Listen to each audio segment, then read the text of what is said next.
How's it going, everybody? So in this video, I'm going to be sharing with you all some of my unique methods of increasing or improving the functioning of dopamine in the body using herbs. Well, herbs and supplements, but mostly herbs. So these are going to be some unique tips, some unique things that y'all have probably not heard of. It's very uncommon to hear of some of these herbs in the health communities, mostly because people are very caught up in, I guess, trendy nonsense. Most people just kind of repeat the crap that they hear, and they haven't actually researched their own stuff. So these things I'm going to be talking about are less commonly talked about, but I've known about them for quite some time. And they're much more powerful, especially in the long term, rather than just kind of like short term fixes, even though they can have very powerful effects in the short term as well. I'm going to preface this video with a disclaimer that increasing dopamine does not necessarily mean improving motivation and mood. A lot of people, they're searching so desperately for ways of increasing dopamine or increasing the density or the sensitivity of dopamine receptors. And very oftentimes, you can increase dopamine receptors and not have any positive benefits at all, and sometimes negative benefits. I'm just going to say straight up, there's a lot of compounds out there that increase the density of dopamine receptors, like cocaine and caffeine, for example, and may actually be the result of a tolerance and an addiction problem, rather than actually improving some of these things we're looking for. Oftentimes we should probably be looking for things that improve the outcomes that we want, rather than the mechanism we think is associated with it. But anyway, everyone keeps nagging me for herbs to improve dopamine, so I'm going to give you exactly what you're asking for. And just keep in mind, there's better things out there than increasing dopamine. But here we go, check it out. All right, so first thing on our list is going to be Shou Wu. So Shou Wu, spelled HESHOUWU. Shou Wu, however you want to say it, Shou Wu is how I'm going to say it. So Shou Wu is a herb found in Chinese medicine. You want to get it prepared, which means basically being boiled with black beans or soybeans or whatever. And basically its main kind of mechanism on dopamine is that it is a MAOIB inhibitor.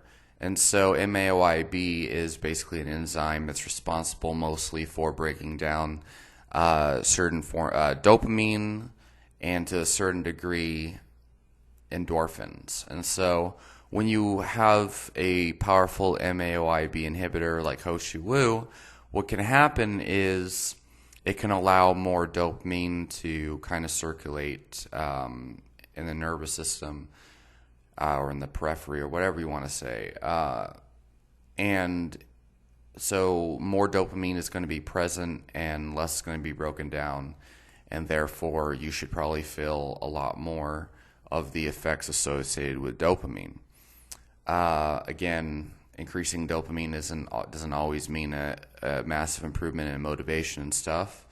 But in regards to dopamine, if that is what you want, then Shou Wu will definitely keep more dopamine circulating by inhibiting MAOIB.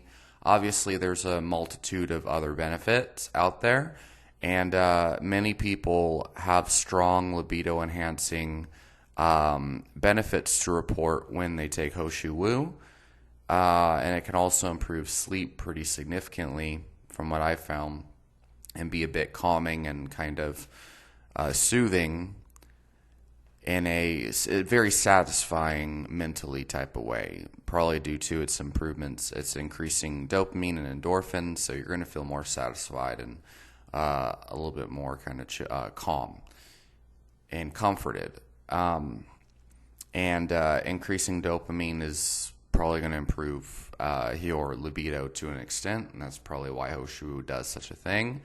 Has many other benefits like reversing the graying of hair and possibly decreasing hair loss or preventing hair loss. But his main claim to fame is actually being able to turn gray hair into its natural color, restoring the color of hair, which is interesting. So definitely look into Shou Wu. So that's the first thing. So that's whatever dopamine you already have, improving its availability, essentially, preventing its breakdown. That's what Shou Wu will do. So for people who are looking for a more sustainable approach to kind of like building dopamine, Shou Wu is going to be your ticket. So next on the list is Gynostemma, also known as Gyagolon or miracle grass. So Gynostemma, Gyagolon, it is another herb that's commonly used in Chinese medicine, and it is basically typically taken as a leaf or flowering tea. Its most popular kind of claim to fame is that it has a lot of saponins and molecules that are adaptogenic in nature that are very similar to ginseng's ginsenosides, which are supposedly its active constituents. So it has kind of like ginsenoside type compounds. But with Gynostemma, these ginsenoside type compounds are actually found in a much larger quantity. So Gynostemma actually has like anywhere from 70 to like 112 different ginsenoside-like compounds found within it. I think it's somewhere around 90 on average. And a lot of these compounds have been found to have similar activity and mechanisms, of action, very similar to ginsenosides, improving things like blood pressure, obviously helping your body adapt to physical stress and mental stress, improving mood, improving energy, increasing length of telomeres, and increasing apoptosis for, you'd say unhealthy cells or cancerous cells, and improving the survival of healthy cells. These are all very commonly kind of like benefits that are associated with ginsenosides. These are also things that have been found in Gynostemma's saponins. So beyond that, the big thing here, though, is that Gynostemma seems to have multiple benefits on the dopamine system. The biggest one is that it seems to help modulate the sensitivity, helps to resensitize the dopamine receptors over time. It also tends to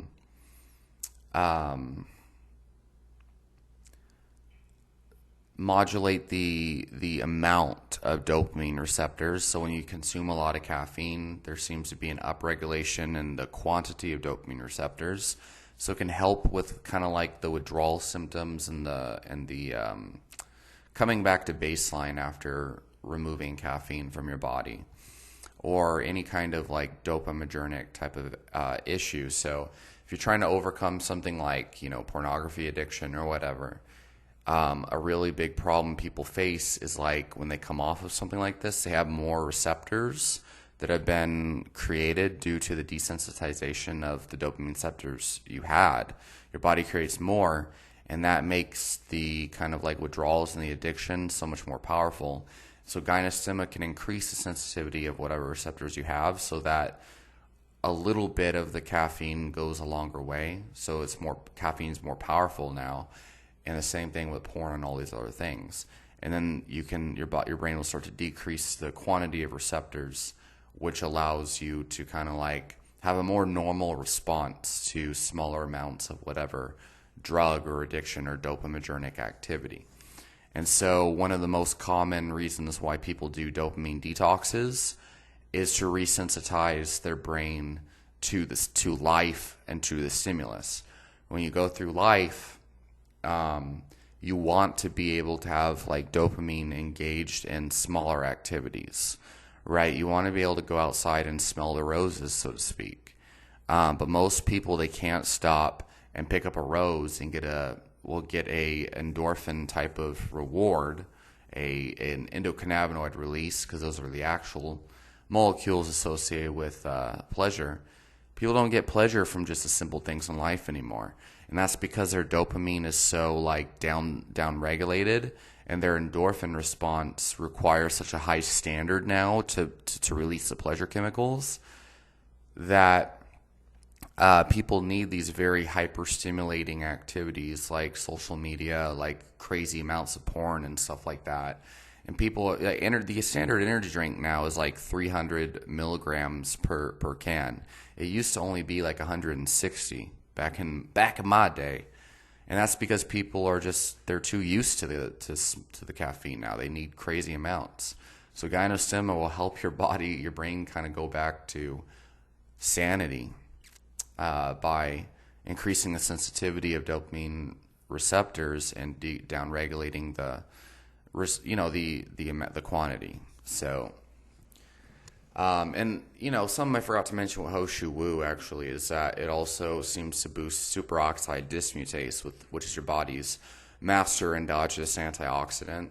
And Gynostemma also helps to upregulate things like glutathione and superoxide dismutase as well, due to its powerful hormetic type polyphenols that strengthen the body over time.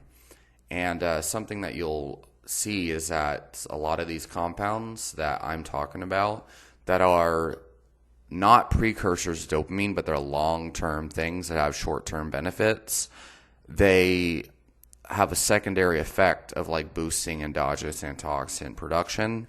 And a lot of that has to do with the fact that things that are very stimulating of dopamine, they tend to also stimulate glutamate. And glutamate is a stimulating kind of neurotransmitter that can also be toxic when it's hyperactive. A lot of things that kind of boost endogenous antioxidant production, even things like vitamin C, tend to also have beneficial, healthy effects on like a healthy regulation of dopamine. So the next thing on our list is going to be a supplement, and it's going to be N-acetyl cysteine. So N-acetyl cysteine has been used clinically to kind of resolve long-standing addictions and things, and decrease the impact of withdrawals for decades now. NAC, as it's found, or N-acetyl cysteine, is kind of like in the process of being banned by the FDA. Most people, of course, in the alternative health communities assume that that's because it's like got so many powerful benefits, some of which I'm not going to mention because I might get shadow banned. But you can't, it's harder to find it in stores now. Well, actually, no, I found it at natural grocers recently, but they're removing it from the shelves at Amazon.com and trying to get it banned. But, so it's got lots of clinical usage from like resolving the withdrawals associated with smoking cigarettes, drinking alcohol, and lots of people talk about it being life-changing, resolving chronic depression and anxiety and sleep problems, and resolving a whole host of other issues, including autoimmune disease. Most say it's like a game changer for like your motivation and stuff like that. And for me, I've taken it before bed and found it has profound kind of like calming benefits. So N-acetyl cysteine, very, very positive impact on dopamine.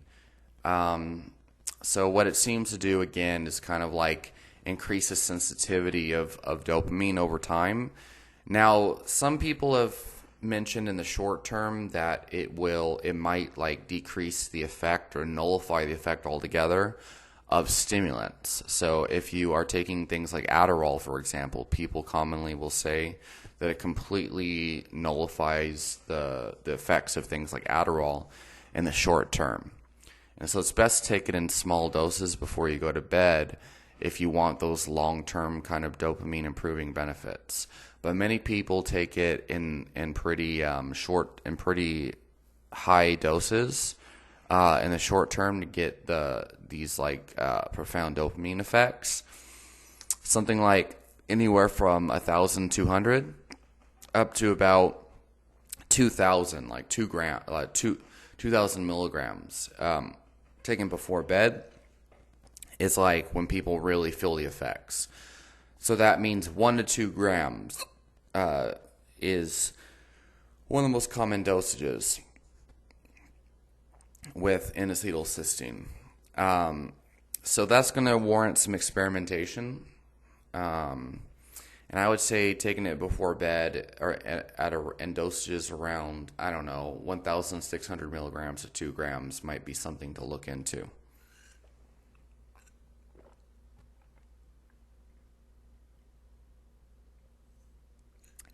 So next on the list is going to be Polyrhachis black ant. So again, this one is something that a lot of people don't talk about. And I should have mentioned this at the beginning of the video. I have so many videos on dopamine boosting compounds.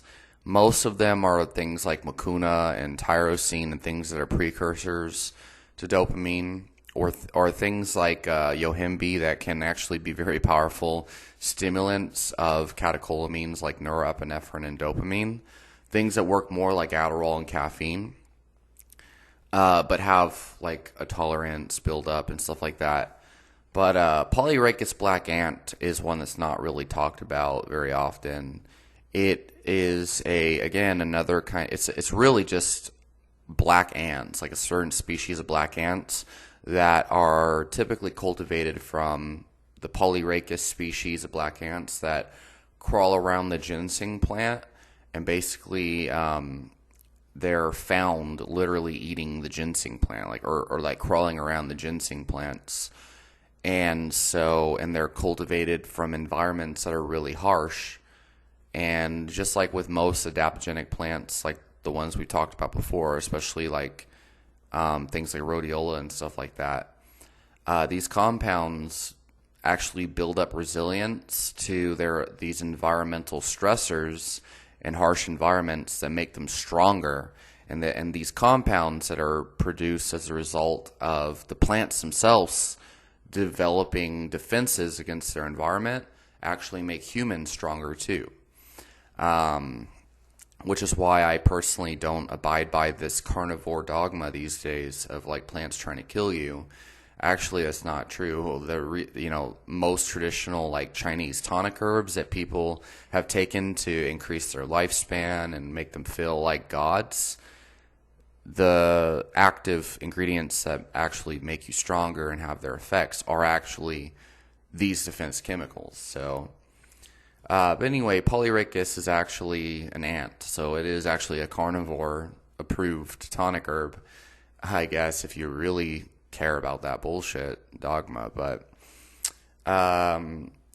so it actually has compounds in it that are precursors to dopamine. So I've seen studies, lab analysis, kind of breaking down the chemical constituents of Polyrhachis black ant, that have found multiple derivatives of L-dopa, dopamine, and various catecholamines along the cascade that are probably really